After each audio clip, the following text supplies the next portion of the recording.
Осыған байланысты соттан сұраймын. Нұрай Серікбайдың қаза болуына байланысты қылмыстық іс бойынша өткізілетін барлық сот отырыстарына бұқаралық ақпарат құралдары өкілдері мен журналистердің қатысуына рұқсат беруді. Сот отырыстарын фотосуретке түсіруге, дыбыс және бейнежазба жасауға рұқсат беруді. Сот талқылауының қалыпты жүруіне кедергі келтірмейтін жағдайда сот отырыстарын бұқаралық ақпарат құралдары арқылы тікелей эфирде көрсетуге рұқсат беруді. Сколько по времени Нурай пробыла в доме Шерхана? То есть, когда привезли с Шымкента, это с Алматы до Шымкента?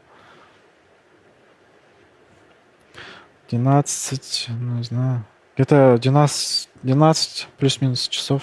12 часов. Больше даже. А вот приехал следователь, вот он сколько времени, пока он там попил чай, пока со всеми поговорил, сколько времени тоже потеряли? Полчаса-час, да. И потом вы все-таки все выехали в РОВД? Выехали, нас тоже не хотели пускать. Ну, то есть как, родственники нас держали тоже руками. Не хотели, чтобы мы ехали туда и поддерживали Нурай, потому что она же и так слабая. Если мы сейчас поддержим, она точно запишет заявление. Можно вопрос к адвокатам? Родственники, которые удерживали Нурай, они сейчас тоже под следствием? В настоящее время мы не располагаем такой информацией, однако я уверен, что органами досудебного расследования именно тем лицам, которые оказали пособничество принуждению к браку, я уверен, что в отношении них будет принято процессуальное решение. Если их прямое участие будет доказано, то я намерен добиться их привлечения к уголовной ответственности. Следователя, я так понимаю, который пил чай, его уже уволили? В настоящее время да, только после поручения главы государства на 5-м Курултае.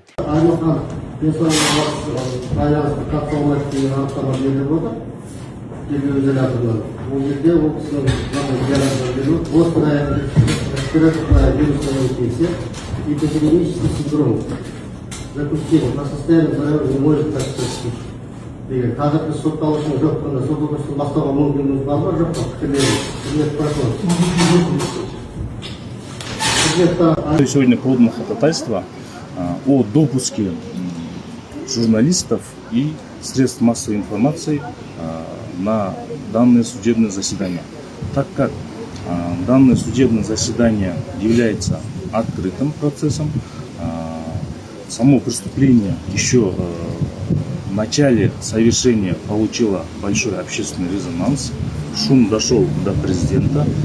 В связи с этим, чтобы впредь в обществе не допустить таких страшных действий, такого кошмарного преступления, чтобы люди, общество знали свои права по профилактике, по недопуску в отношении себя фактов сталкинга, фактов принуждения к браку, так как данные статьи сами по себе являются новшеством в нашем уголовно-процессуальном законодательстве, в Уголовном кодексе.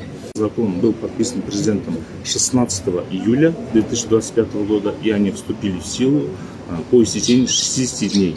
То есть 16 сентября 2025 года они вступили в силу. На момент совершения принуждения к браку подсудимым Аймаханом, это 4 октября, прошло только 10 дней с момента вступления в силу таких норм. Поэтому я и ранее говорил, что на тот момент, скорее всего, у правоохранительных органов не были пошаговых инструкций, брошюр по расследованию таких дел, по таким статьям, по собиранию доказательств, а также по закреплению доказательств. В связи с этим семья Нурай Серікбай требуем, чтобы общество знало какое-то преступление, какие здесь факты будут озвучены, какие доказательства, чтобы в каждой семье ведь такая трагедия не повторилась. Еще раз подчеркну, это ни в коем случае не попытка оказывания давления на суд, не манипуляция мнением общества. Это просто чисто желание семьи Нурай Серікбай, чтобы такая трагедия больше в нашей стране желательно не повторилась. Мы просили орган досудебного расследования, чтобы брата Нурай Серикбай, Султана Серикбая, признали представителем потерпевшего, так как отец Нурай Серикбай работает вахтовым методом. Он должен прокормить свою семью, и каждый раз он может быть не иметь возможности участвовать в суде.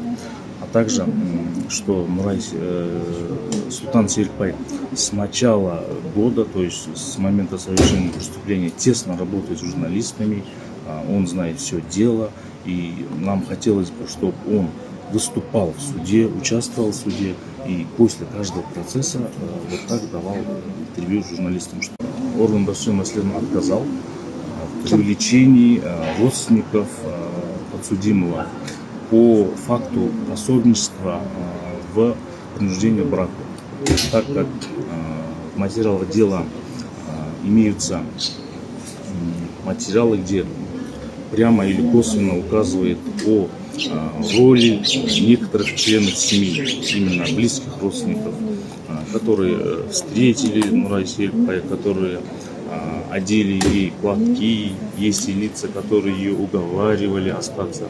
В итоге, по нашему мнению, уже не имея сил сопротивляться к этим давлениям, которые на нее оказывали, Нурай Серикбай, по мнению именно ее матери, она приняла такой облик, где облик смиренной девушки, потому что она была уверена, что через некоторое время придут ее братья, придет отец, придет мать и заберут ее оттуда, тем самым спасут.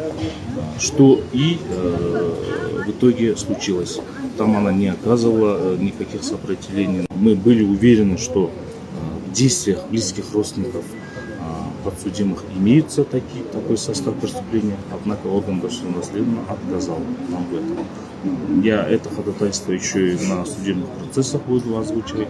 Мы будем требовать до конца, чтобы привлекли именно близких родственников, так как именно подсудимый, он сам лично не мог организовать все это принуждение брака.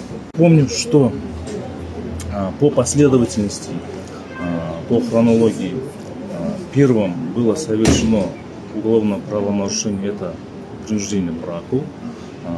Далее, после того, как подсудимый получил отказ Нурай Серикбай, он уже начал ее преследовать. С этого момента уже начался сталкинг. Он преследовал ее, звонил. Нурай была вынуждена несколько раз сменять свои номера телефонов. Он звонил, писал ее подругам, сокурсницам, с которыми она вместе училась в Алмате, в Казгасе. А также несколько раз были зафиксированы факты, когда его машина стояла во дворе Нурай Серикбай. Братья это зафиксировали на фото и видео. Все доказательства мы представили в суд. И в последнюю очередь случилась эта самая трагедия, самоубийство. Материал мы полностью изучили, наша семья полностью показали, объяснили. Естественно, было все хорошо, все провели. МВД, ДП полностью все провели. Прокуратура тоже хорошо провела. Теперь остался последний этап, это судебный процесс. Решающий, да? К сожалению, как вы видите, здесь сегодня все собрались, где-то 20 журналистов, 30 даже. И всем все очевидно, кажется, потому что с их стороны уже 4 адвоката заявились, как бы родственной связи никто не пришел. Судебный процесс как бы перевели по какой-то справке, что он приболел. Чисто мое мнение, это как бы симуляция. Как можно вот такой ответственный момент не прийти на судебный процесс?